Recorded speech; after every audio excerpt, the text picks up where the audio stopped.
smart buildings, I mean, you would think, I mean, they started back in the 70s. Why? Well, you got to remember that there was a transition period in the 70s when they started renovating properties.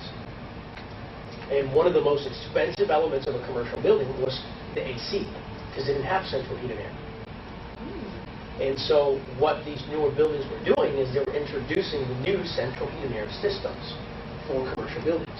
So they called them smart buildings because they were energy efficient, and they started making them more spacious. And so they started calling them smarter buildings.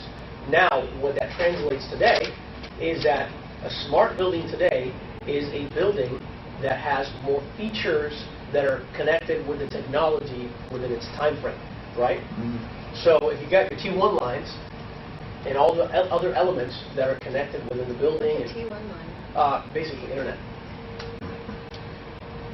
And all these other extra features that come with the building, and the newer elevator systems that are in place, those are some changes or some elements that put in, and that means that the building has some smart building features. So you'll hear that sometimes, okay?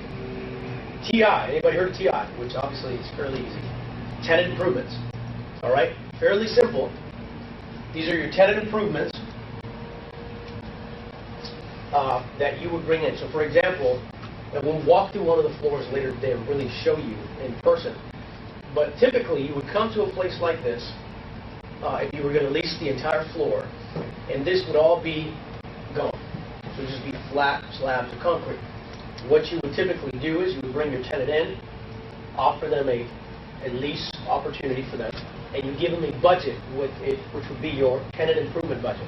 So it might be $45 a square foot to renovate their space. When they sign the lease, you start drawing the maps based on their needs, because they're going to be here for 7, 10 years sometimes. And so then now all of a sudden the tenant improvements represent what the allocated budget is for the changes. Now, if you have an existing building like this, and let's say we wanted to bring in more tenants, I'm not going to knock this down to then restart. So it might just take, a TI might represent here in this case, the cost to clean up this place. Replace the carpet, paint, maybe move a couple walls. That would be my cost, and that would be considered tenant improvements. Pretty simple, right?